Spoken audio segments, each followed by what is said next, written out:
versículo 17 al 23.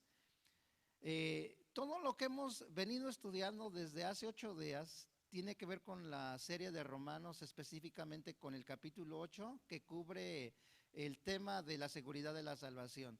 Pero yo les decía hace 8 días, en medio de esa salvación, de esa seguridad, surge una pregunta que estamos tratando de contestar: ¿cómo podemos saber si somos salvos?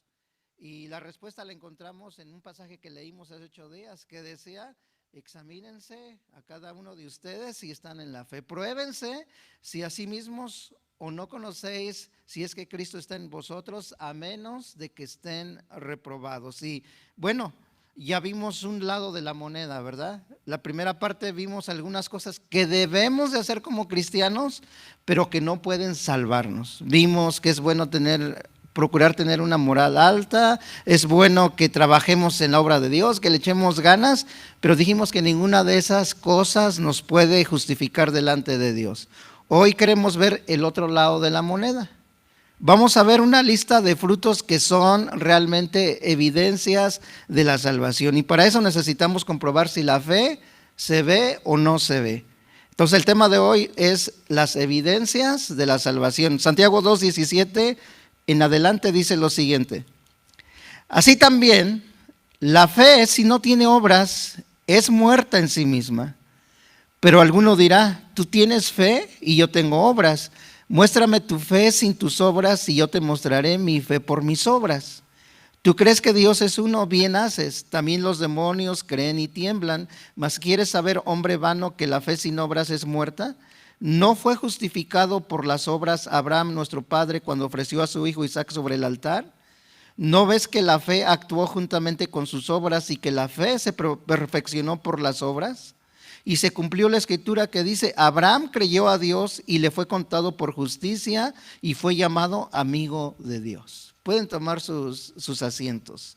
Fíjense, me llama la atención ese último versículo: y fue llamado amigo de Dios. Dios consideró amigo a Abraham.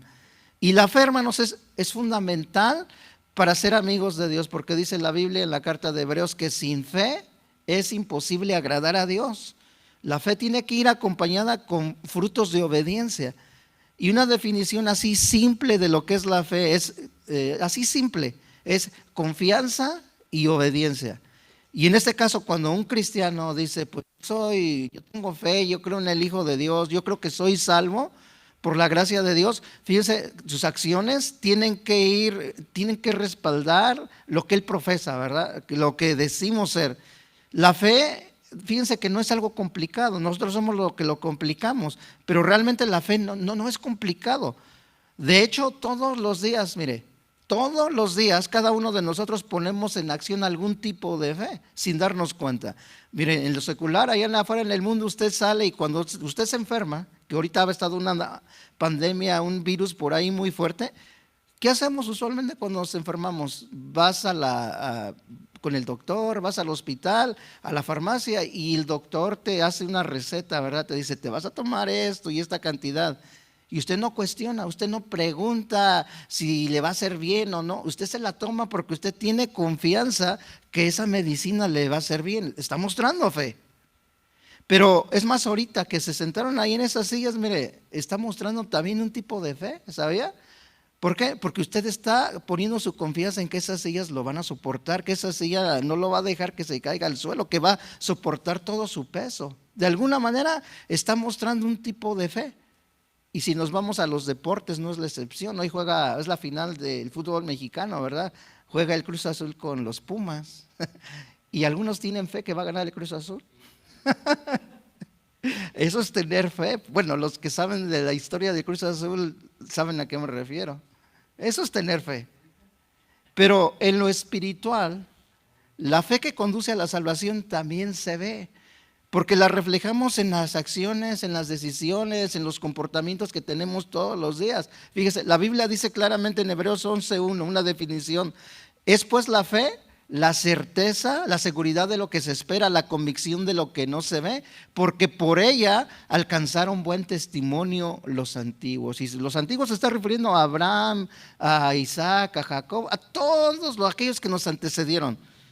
Pero acuérdense que el tipo de fe que a nosotros nos interesa ahorita es la que da pruebas de que somos salvos. Y aquí el escritor de Hebreos dice que por la fe alcanzaron buen testimonio aquellos hombres. Y de acuerdo a la Biblia, las obras, entiéndase por obras el carácter, la forma que nos comportamos, la manera que tratamos a las demás personas, ninguna de esas cosas nos van a poder justificar delante de Dios. Pero las obras son el resultado, el producto, el reflejo de nuestra salvación. Es el resultado al que se refería Pablo cuando dijo, por ejemplo, allá a los Corintios, de modo que si alguno está en Cristo, nueva criatura es. Las cosas viejas pasaron y todas vienen a ser hechas nuevas. O sea, sí o sí hay un cambio en el creyente.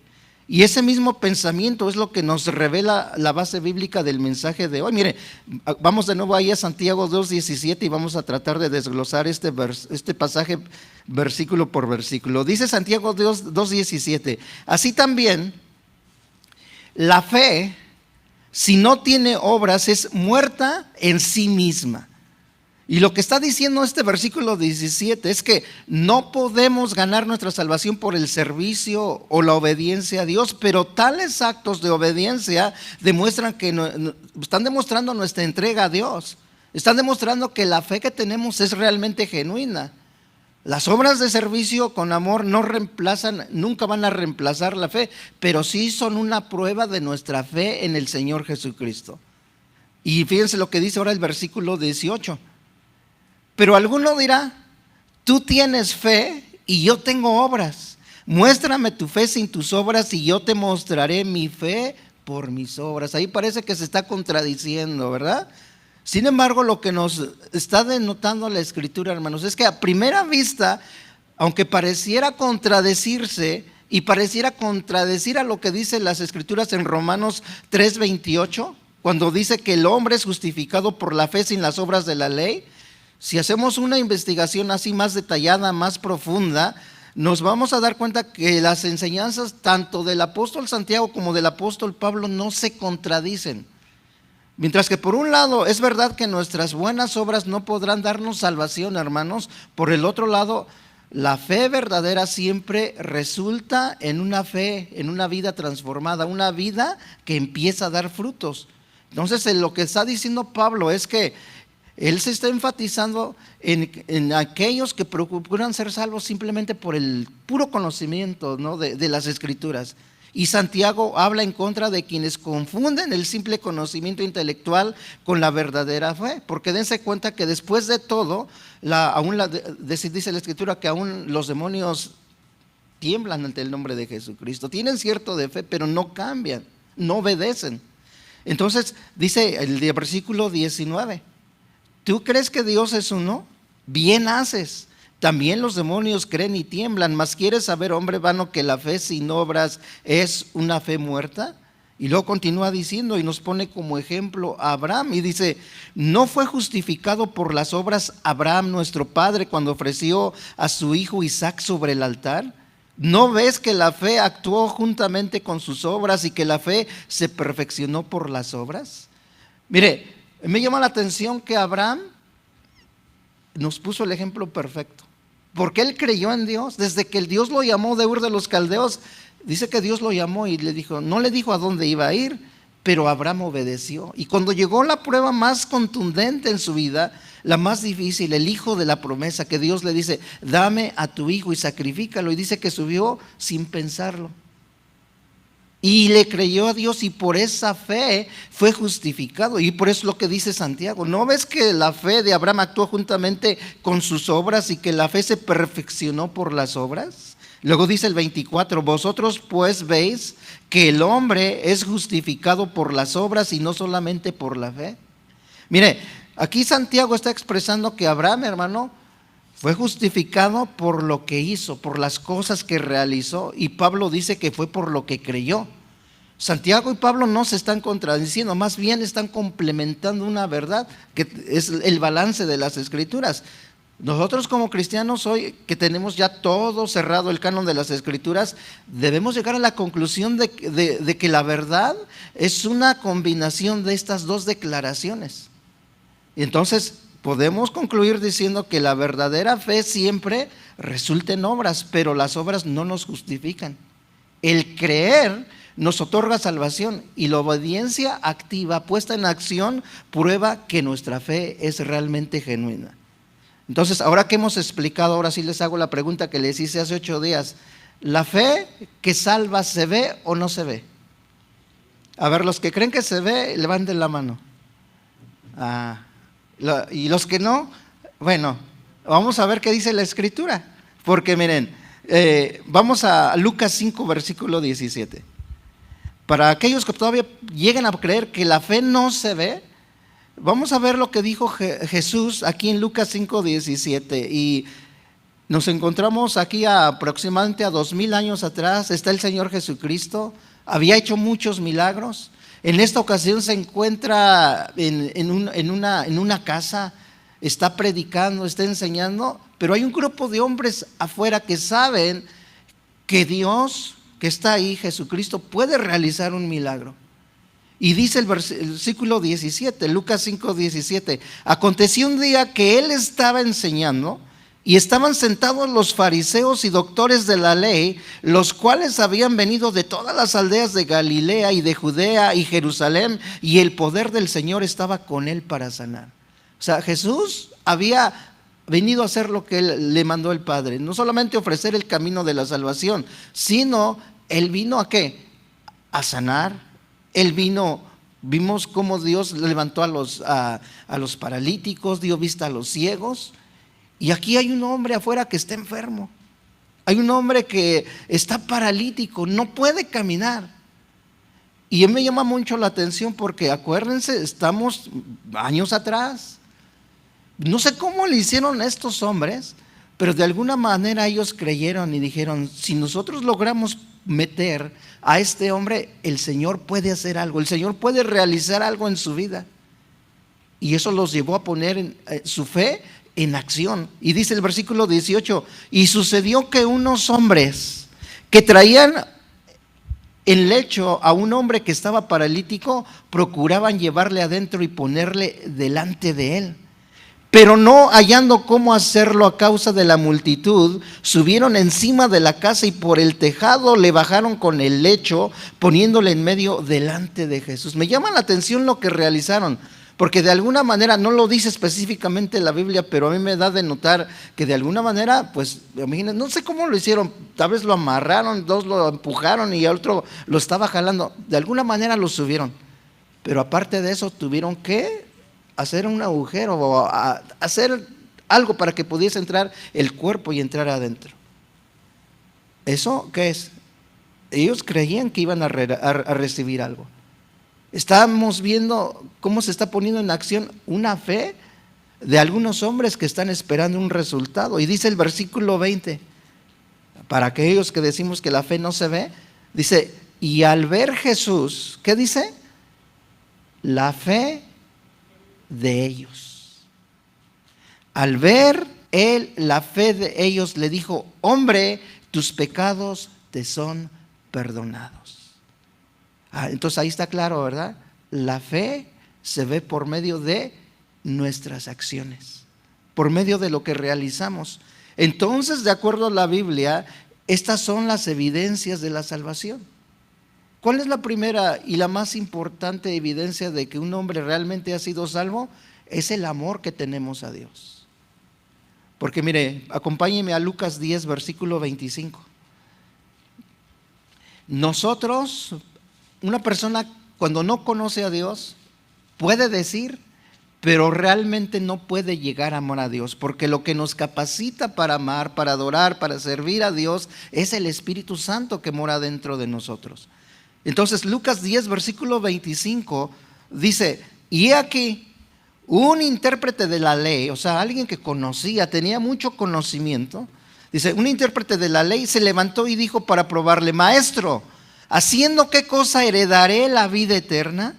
Él le dijo, ¿qué está escrito en la ley? ¿Cómo lees? Y Jesús lo estaba tratando a que él recordara el primer y gran mandamiento, ¿verdad? ¿Qué es lo que este hombre dice en el versículo 27? Aquel respondiendo dijo, Amarás al Señor tu Dios con todo tu corazón y con toda tu alma y con todas tus fuerzas y con toda tu mente, y a tu prójimo como a ti mismo. O sea, ¿qué estaba recordando? Que ese es el primer gran mandamiento. El más grande mandamiento que nosotros tenemos es precisamente amar a Dios, pero eso no se lo podemos exigir a alguien de allá afuera que no conoce a Dios. Yo les he dicho, la gente allá afuera muchas veces dice, yo amo a Dios, yo sirvo a Dios, pero realmente ellos no lo conocen, no lo tienen dentro de su corazón, por lo tanto no lo pueden amar. Pero para nosotros que hemos experimentado el nuevo nacimiento, es lo primero que Dios demanda de nosotros. Dice, amarás al Señor tu Dios ¿con qué? Con todo tu corazón, con toda tu alma y con todas tus fuerzas y con toda tu mente.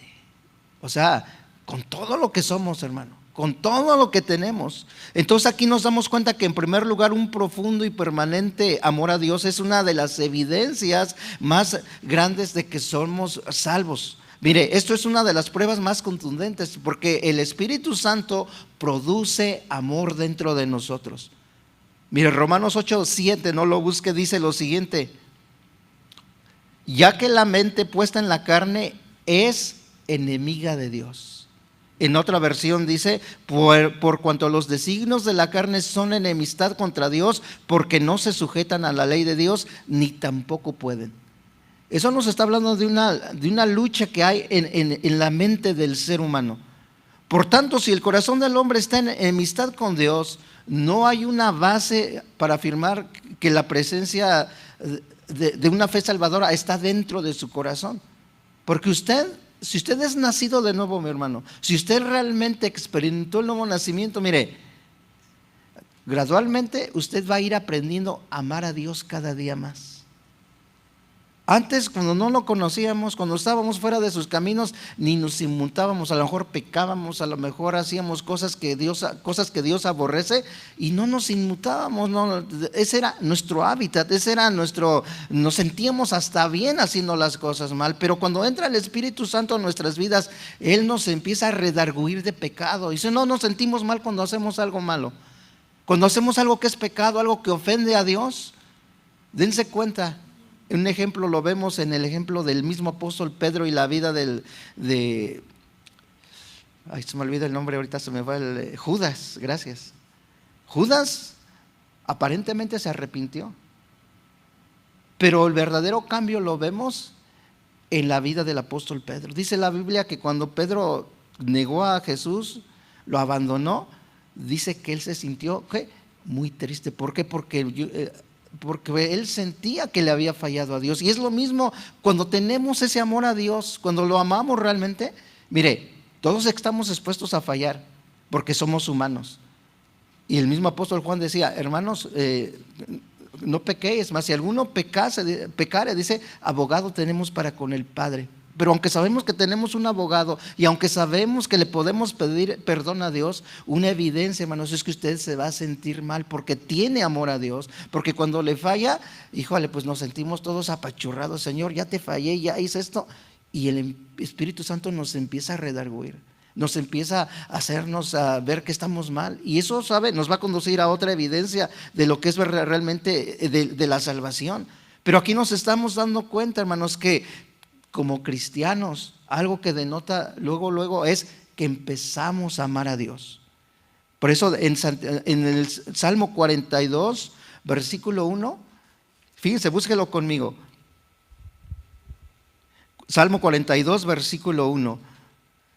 Una persona que ha sido regenerada va no solamente a amar al Señor, sino ese amor nos va a llevar a que queramos estar con Él, a que queramos pasar tiempo con Él. Como cuando usted estaba enamorado, acuérdese, usted que ahora se casó, mire, los primeros días de novio, ¿verdad? No, yo me acuerdo, a lo mejor ya he dejado algunas cosas, detallitos, pero yo me acuerdo un tiempo mi esposa estuvo por allá por Washington y yo me acuerdo que cuando salía del trabajo todavía no estaban los celulares y estaban los teléfonos públicos, ¿verdad? Y no, hombre, había una esquina ahí junto a ahí en una tienda donde en la noche siempre ahí, y luego ya terminaba apenas, y como a los 10, 15 minutos, de nuevo una llamada.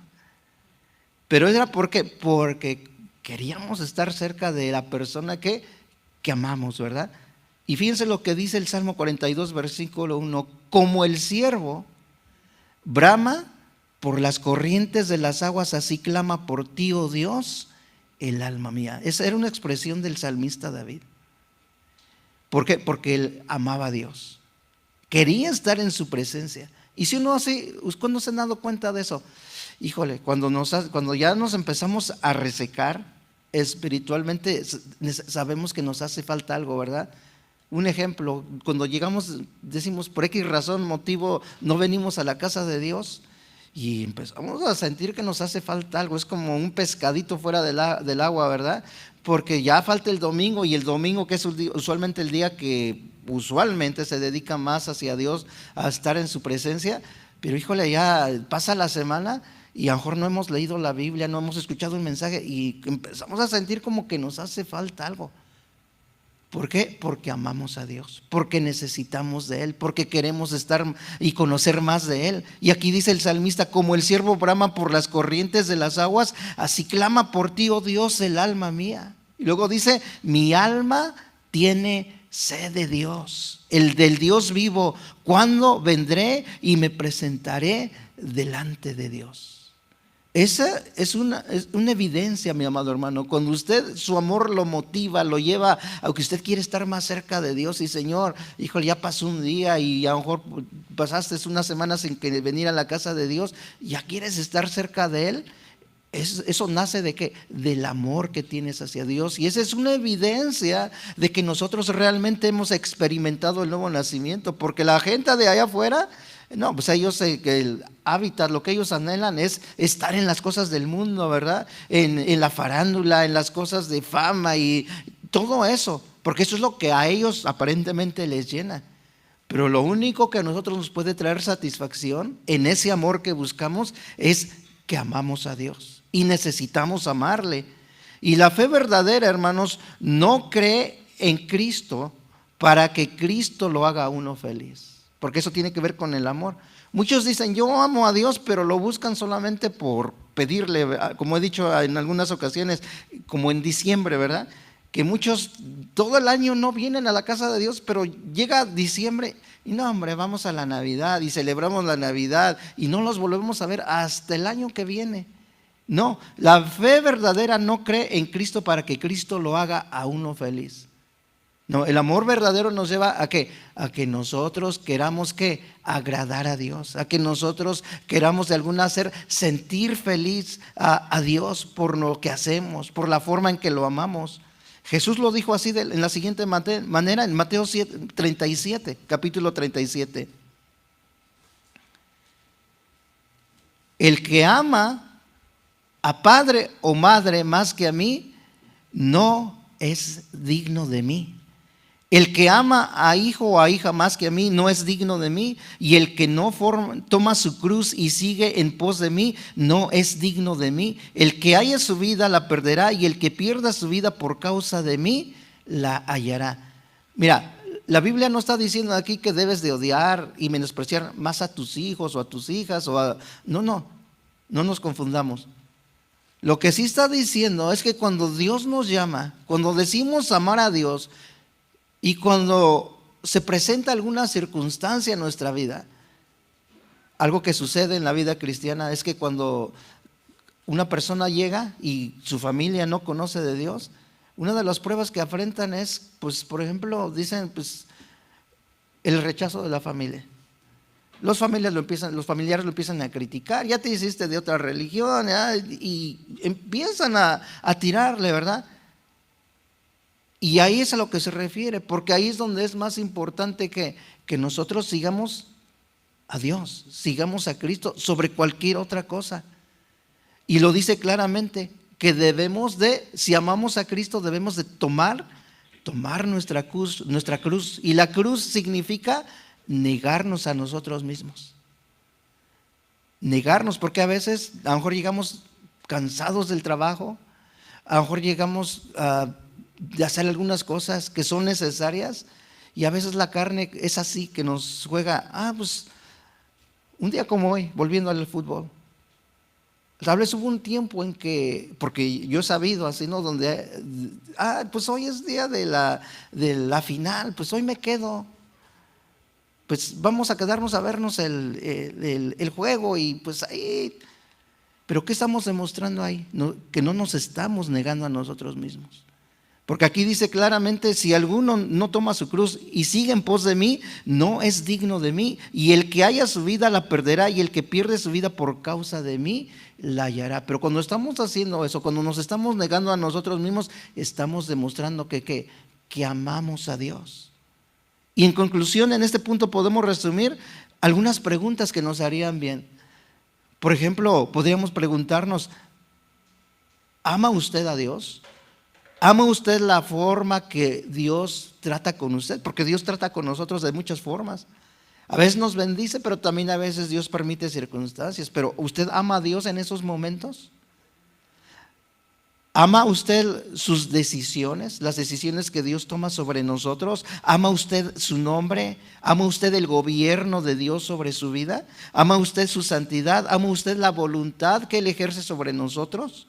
Porque el amor supremo para Dios es una prueba decisiva de la fe verdadera que nos conduce a la salvación. Entonces, si su corazón se eleva, por ejemplo, un día como hoy, cuando alabamos a Dios con la alabanza, mire, si usted denota que cuando usted le está adorando a Dios y cuando usted está adorando su nombre y se le pone la piel así chinita, esa es una buena señal.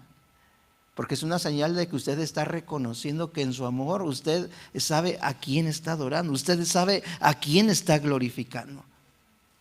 Un ejemplo que me viene a la mente es cuando yo les ponía el otro día a los hermanos. No sé qué nos pasa a los creyentes, que a veces cuando venimos del mundo, mire, cuando estábamos allá afuera en lo secular, yo veía hermanos, bueno, que ahora son hermanos, pero ahora, pues antes del tiempo, antes de Cristo, pues iban a los bailes, iban a las pachangas y no, hombre, no les daba vergüenza estar ahí con la banda y estar ahí bailando.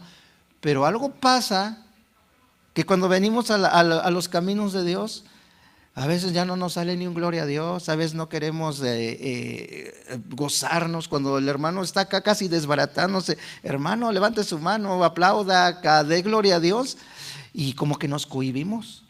Como que, ahora sí, como decía un programa, ¿qué nos pasa, no? ¿Qué nos pasa? Porque realmente aquí cuando usted se da cuenta, ok, yo amo a Dios, pero si voy a ir a su casa, Señor, pues tengo mis manos, tengo mi boca y te voy a cantar, te voy a adorar. Y eso está demostrando que forma parte de ese amor que usted tiene hacia Dios. Y eso le agrada a Él. Esa es la primera evidencia, el amor que tenemos hacia Dios. En segundo lugar, segunda evidencia es el arrepentimiento. ¿Arrepentirnos de qué? Arrepentirnos de nuestros errores, arrepentirnos de nuestros pecados. Fíjense lo que dice Salmo 32, versículo 1. Salmo 32, versículo 1. Cuando lo encuentren, déjenme saber con un gloria a Dios. Amén. Si tiene ahí su Biblia como la mía, un encabezado, dice la dicha del perdón. Y está hablando de una experiencia que tuvo el salmista David cuando pecó, ¿verdad? Cuando falló a Dios. Y él escribe lo siguiente cuando nació de un corazón arrepentido. Porque una persona que dice tener fe en Dios, pero que nunca se arrepiente, yo me preguntaría si realmente esa persona es salvo. Pero usted si ama a Dios, hermano, el mismo Espíritu Santo que lo lleva a amar a Dios, también lo va a llevar ¿a qué? Al arrepentimiento. Porque usted va a reconocer, Señor, te fallé, Señor, a lo mejor no es tu voluntad que yo haga esto, a lo mejor, no sé, mentí, a lo mejor dije algo contra alguien, pero tarde o temprano el mismo Espíritu que mora dentro de usted lo va a llevar y lo va a conducir a un arrepentimiento. Y aquí David lo experimentó. Después que le falló a Dios, dice el Salmo 32, versículo 1, bienaventurado, y bienaventurado implica dichoso, feliz, aquel cuya transgresión ha sido perdonada y cubierto su pecado. ¿Cuántos Dios ha cubierto sus pecados? Sí, dice la Biblia que en la cruz del Calvario Jesús pagó por los pecados pasados, presentes y futuros, ¿verdad? Estamos en deuda con Él.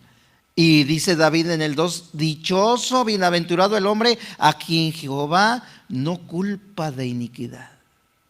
Y la única manera de no ser culpables de iniquidad es cuando nos arrepentimos, cuando confesamos a Dios nuestros pecados.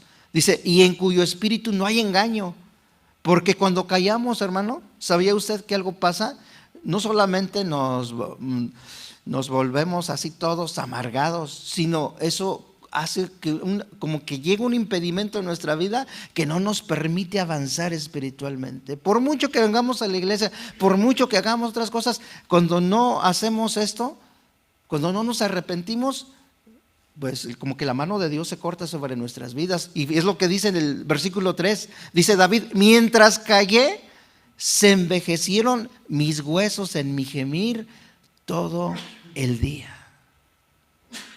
¿Cuántos han experimentado eso también?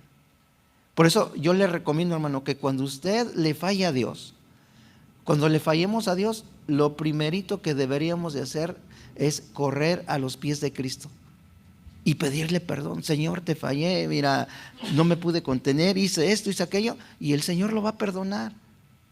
Pero ese arrepentimiento, salud, ese arrepentimiento los va a llevar a que ustedes puedan avanzar, hermano, que podamos avanzar en el camino del Señor, porque si no, dice David, mientras callé, se envejecieron mis huesos en mi gemir todo el día, porque de día y de noche se agravó sobre mí tu mano. Mire que hasta los doctores han comprobado que cuando una persona tiene amargura, cuando una persona, por ejemplo, tiene algo contra alguien y no se arreglan las cosas, algo produce dentro de su organismo. Y por eso dice, mientras callé se envejecieron mis huesos en mi gemir todo el día, porque de día y de noche se agravó sobre mí tu mano, se volvió mi verdor en sequedades de verano. Mi pecado, dice, mi pecado te declaré y no encubrí mi iniquidad. Dije, confesaré mis transgresiones a Jehová y tú perdonaste la maldad de mi pecado. Qué bueno, hermano, que tenemos un Dios que se complace en mostrar misericordia cuando le fallamos, porque todos, quien usted diga que no, mire, todos le fallamos a Dios y todos continuamos teniendo pecado dentro de nosotros. La Biblia dice, y si alguno dice que no tiene pecado, el tal es mentiroso, ¿verdad?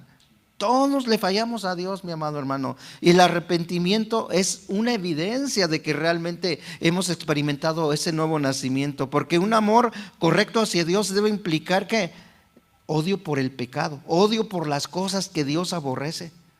Esto debería de ser evidente en todo creyente. ¿Quién no entiende eso? ¿Cómo sería un cristiano que dice, yo amo a Dios, yo experimenté el nuevo nacimiento, pero todavía amo las cosas que ofenden a Dios? No, esa es una evidencia. Me arrepiento porque sé que lo que hice no le agrada a Dios. Me arrepiento porque sé que lo que estoy haciendo no es bueno delante de Dios. Entonces, por ejemplo, para que lo entendamos así, de un término así sencillo, si un hombre dice, yo amo a mi mujer, a mi esposa, y le podemos voltear con la esposa y decir, mi amor, yo te amo. Pero si no tenemos el menor interés, el mínimo interés en lo que le sucede a esa persona que decimos amar, pues entonces como que empezaríamos a cuestionar si realmente amamos a esa mujer o a esa persona. Bueno, el verdadero amor busca el mayor bien, en este caso de Dios. Nosotros, si hemos experimentado el nuevo nacimiento, algo que se va a evidenciar sí o sí, hermano, es que empezamos a odiar nuestras fallas. Empezamos a odiar aquellas cosas que ofenden a Dios. ¿Qué cosas ofenden a Dios? Bueno, sin irnos a los extremos. Alguien dirá ejemplos así caseros, ¿no? La música que escuchamos. Porque antes en el carro, cuando no conocíamos de Dios, traíamos ahí las de Chente a todo volumen, ¿verdad? Y hablando de la mujer y hablando de un sinfín de cosas. Cuando estábamos en Cristo. Pero ahora que estamos en Cristo hay un cambio. Y de repente como que la carne quiere jugar y empezamos todavía a tratar ahí de poner, a lo mejor como que algo, se nos viene la vida del hombre viejo y queremos tratar de poner algo. pero inmediatamente decimos, no, esto ofende a Dios, esto no le agrada. Y aquí nos damos cuenta que esta es una evidencia. Empezamos a odiar, empezamos a sentir algo en contra de aquellas cosas que sabemos que ofenden a Dios. Así que cuando alguien dice, amo a Dios, pero tolero el pecado, entonces no es una prueba de que realmente ha experimentado el nuevo nacimiento.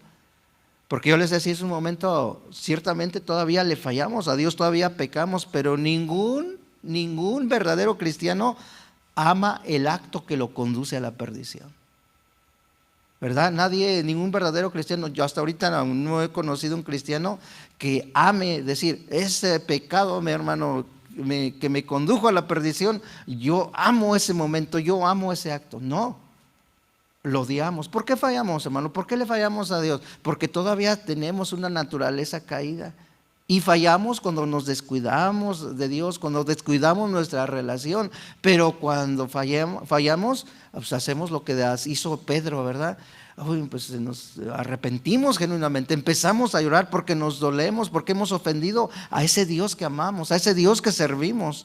Y por eso en el Salmo 32:1 dice, lo enfatiza pues, el salmista, y dice, bienaventurado aquel cuya transgresión ha sido perdonada y cubierto su pecado. O sea, dichoso tú eres, mi hermano, dichosos, felices, cuando el Señor en arrepentimiento vamos y experimentamos su perdón. Eso es maravilloso, ¿verdad? Así uno se siente como que te quitas 1000 kilos acá de encima, porque traes la mochilota del pecado y como que a veces me encuentro a personas que dicen, son cristianos, pero a lo mejor no se han arrepentido. Y dice, hermano, siento que no puedo avanzar. Es que no se han arrepentido y vienen cargando esa mochilota, ¿verdad? Que no los deja caminar. ¿Y qué dice la carta de Hebreos? Despojándonos de aquel pecado que nos asedia. Despojándonos de aquel pecado que nos asedia. ¿Cómo debemos de despojarnos de esas cosas que ofenden a Dios? Pues yo les ponía un ejemplo que lo hemos escuchado también en otras ocasiones. ¿Cómo llegamos usualmente los que trabajamos así en algún tipo de construcción? ¿Cómo llegamos a la casa? Pues llegamos sudorosos, llegamos oliendo mal. ¿Y sí o no? Sí. Y cuando trae una camisa así que está toda sudorosa de todo el día por el calor que ha estado a 70, 80 grados el calor, y que usted no ha tenido ni tiempo a lo mejor hasta ni de comer, y está todo sudorosa su camisa, ¿cómo se quita esa camisa? Se la quita así como diciendo, ay, qué rico huele. No, usted la quita y la avienta ya la ropa sucia, ¿verdad? Y lo primero que quiere es ir y bañarse y echarse y sentirse bien, echarse perfumito y estar bien. Bueno, esa es la idea que nos da, que debemos así de despojarnos, de quitarnos aquellos pecados que ofenden a Dios. Porque dice Proverbios 28:13, el que encubre sus pecados no prosperará, mas el que los confiesa y se aparta, qué maravilloso, dice, alcanzará misericordia. ¿Verdad? Sí, eso es maravilloso, mis amados hermanos. Entonces, en esto, otra pregunta que nos podríamos hacer en este punto es, ¿me aflijo más cuando peco que cuando tengo problemas? Esa es una buena pregunta.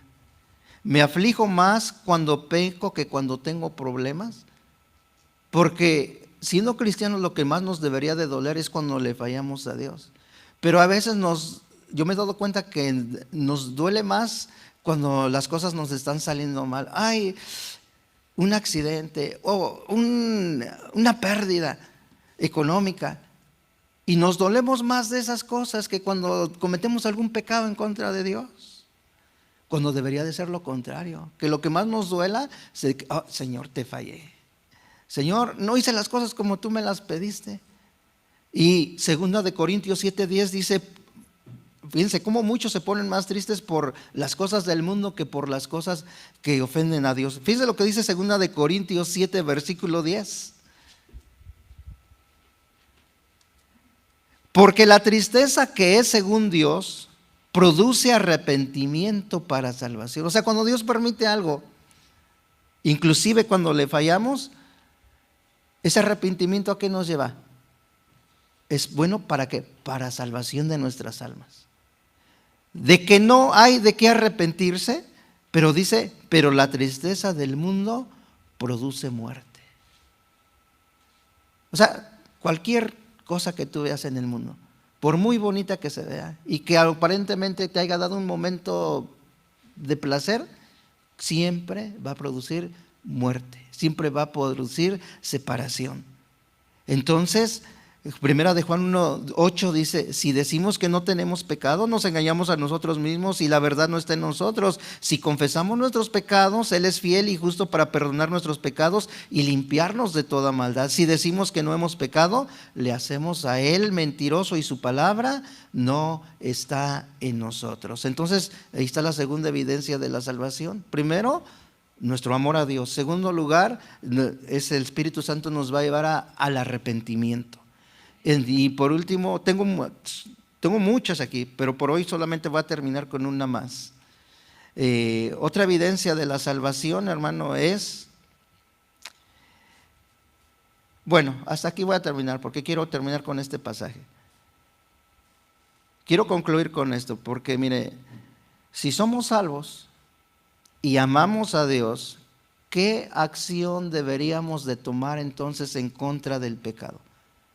Mira, acompáñeme a ver la respuesta en 1 de Samuel 15, versículo 12. Porque repito, amamos a Dios, yo no tengo ninguna duda de eso, pero como estamos en el camino cristiano y la vida cristiana está llena de luchas, de pruebas, de aflicciones y de pecado que muchas veces dejamos meter en nuestras vidas, bueno, decimos, amamos a Dios, pero ¿qué debo de hacer? Fíjese lo que dice esta historia maravillosa. Nos habla del profeta Samuel, ¿verdad? Dios le había dado un mandamiento, una orden a Samuel, que era el profeta de Israel, y le dijo, ve y le vas a dar una orden al rey Saúl. Y la orden era, Saúl, vas a ir y vas a terminar con todos los amalecitas, incluyendo al rey, a todos niños y niñas los vas a terminar. Y eso se oye cruel, ¿verdad? Niños y niñas, de más chico al más grande. Pero es que eso era una representación del pecado, era un simbolismo del pecado. Y Dios quería terminar con todo eso. Y le dijo, Saúl, te voy a dar esta misión, tú vas a ir y tienes que cumplir con esto. Sin embargo, fíjese lo que hizo Saúl, dice 1 de Samuel 15:12. Madrugó luego Samuel para ir a encontrar a Saúl por la mañana y fue dado aviso a Samuel, diciendo, Saúl ha venido a Carmel y aquí se levantó un monumento y dio la vuelta y pasó adelante y descendió a Gilgal. O sea, se creía un tipo de Dios, así como que, no, pues yo me las puedo y hago lo que quiero. Pero dice el 13, vino pues Samuel a Saúl y Saúl le dijo, bendito seas tú de Jehová, yo he cumplido la palabra de Jehová. Se puso muy espiritual Saúl, ¿verdad? Así como nos ponemos cuando tenemos así el vocabulario cristiano, ¿verdad? Queremos aparentarle, bendito de Dios, Samuel. Y yo creo que yo como que iba de alguna manera a confabularse ahí con él. Pero dice el versículo 13, Samuel entonces dijo, pues qué balido de ovejas y bramido de vacas es este que yo oigo con mis oídos. 15, y Saúl respondió, fíjense la respuesta de Saúl, de Amalec los han traído. ¿A dónde lo había mandado Dios? Al pueblo de los amalecitas. Y le había dicho, extermínalos. Y dice Saúl, de Amalec los han traído porque el pueblo perdonó lo mejor de las ovejas y de las vacas para sacrificarlas a Jehová tu Dios, pero lo demás lo destruimos. O sea, Señor, lo más valioso, esto lo guardamos. Lo demás, mira, eso sí lo destruimos, pero al quien debía destruir realmente, no lo hizo. Y con esa misma ofrenda, lo irónico es que con esa mismo que había él reservado en desobediencia, con eso le quería ofrecer un sacrificio a Dios. Dice el 16, entonces dijo Samuel a Saúl, déjame declarar de lo que Jehová me ha dicho esta noche. Y él respondió, y dijo Samuel, aunque eras pequeño en tus propios ojos, ¿no has sido hecho jefe de las tribus de Israel y Jehová te ha ungido por rey sobre Israel? Y Jehová te envió en misión y dijo: ve, destruye a los pecadores de Amalec y hazles guerra hasta que los acabes. ¿Por qué pues no has oído la voz de Jehová, sino que has vuelto al botín y has hecho lo malo ante los ojos de Jehová?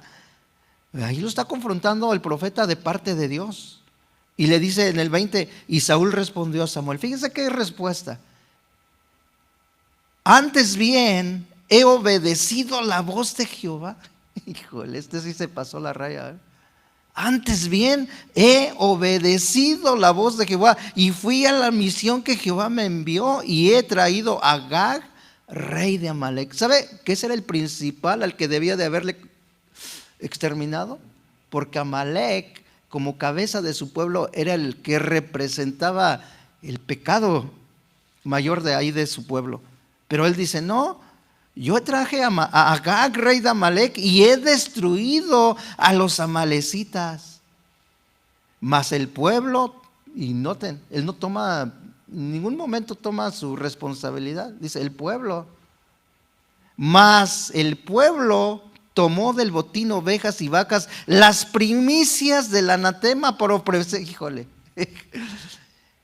para ofrecer sacrificios a Jehová tu Dios en Gilgal. ¿Con qué le quería ofrecer un sacrificio a Dios?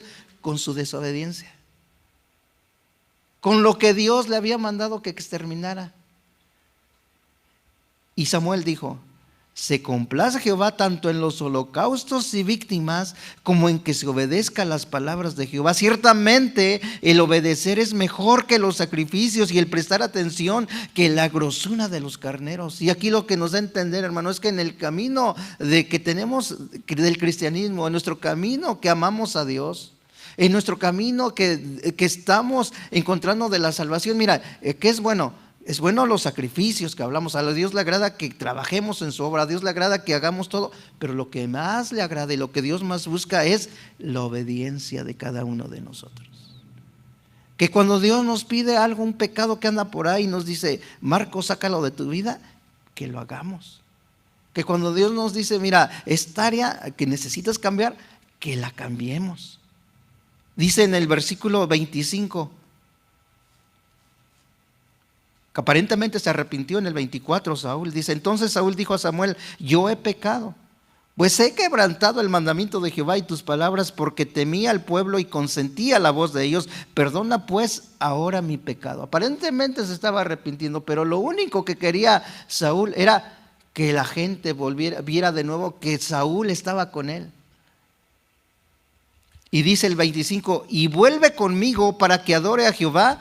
Y Samuel respondió a Saúl: no volveré contigo, porque desechaste la palabra de Jehová, y Jehová te ha desechado para que no seas rey sobre Israel. Y volviéndose Samuel para irse, él se asió de la punta de su manto y éste se rasgó. Entonces Samuel le dijo: Jehová ha rasgado hoy de ti el reino de Israel y lo ha dado a un prójimo tuyo mejor que tú. Además, el que es la gloria de Israel no mentirá ni se arrepentirá, porque no es hombre para que se arrepienta. Y él dijo: yo he pecado, pero te ruego, pero te ruego que me honres delante de los ancianos de mi pueblo y delante de Israel, y vuelvas conmigo para que adore a Jehová tu Dios. No dice Jehová mi Dios, dice a Jehová tu Dios.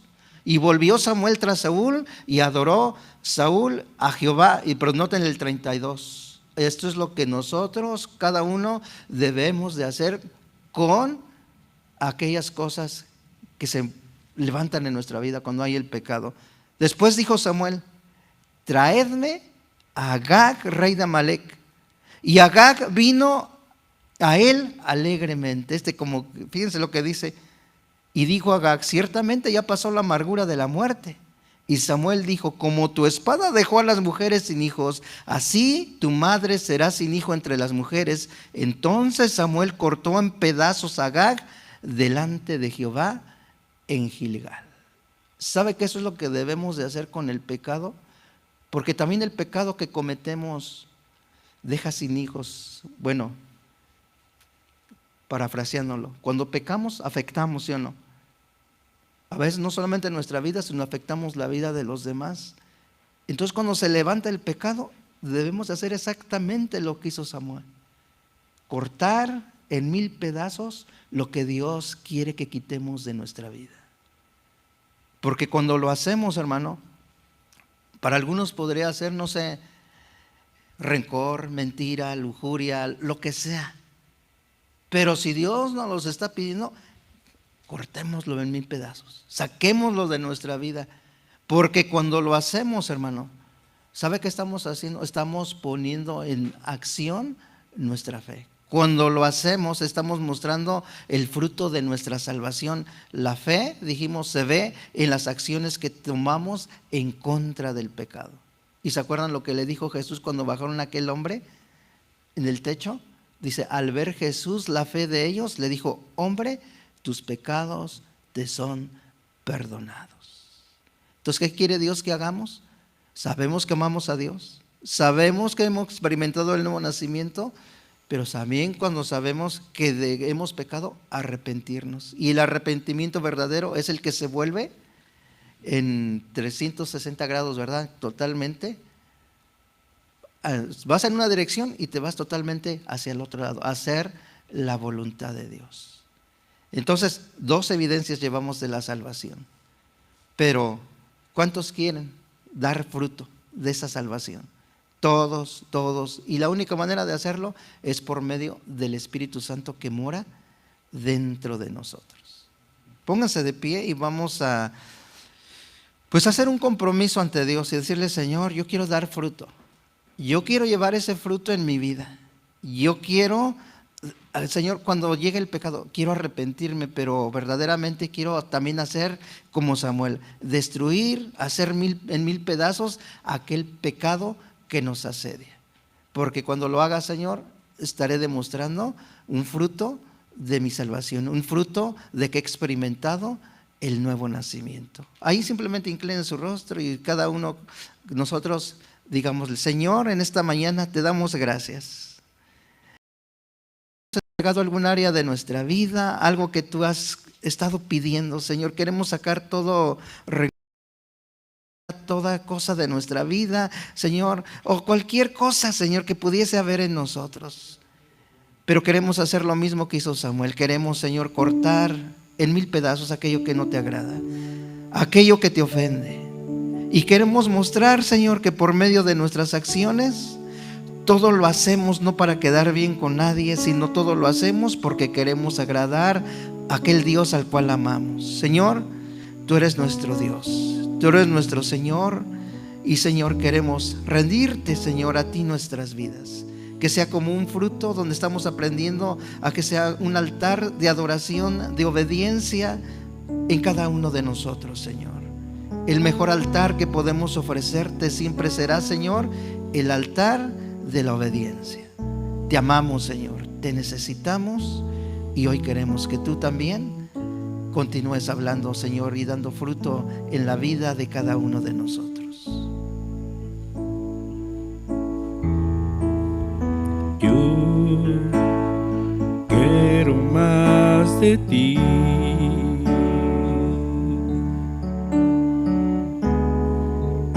Y habitar en tu presencia, menguar para que crezcas tú. Cada día seré más como tú. Yo quiero más de ti y habitar en tu presencia, menguar para que crezcas tú. Cada día seré más como tú. Quebranta mi corazón, quebranta mi vida, te entrego su voluntad a ti. Todo lo que soy, Señor, todo lo que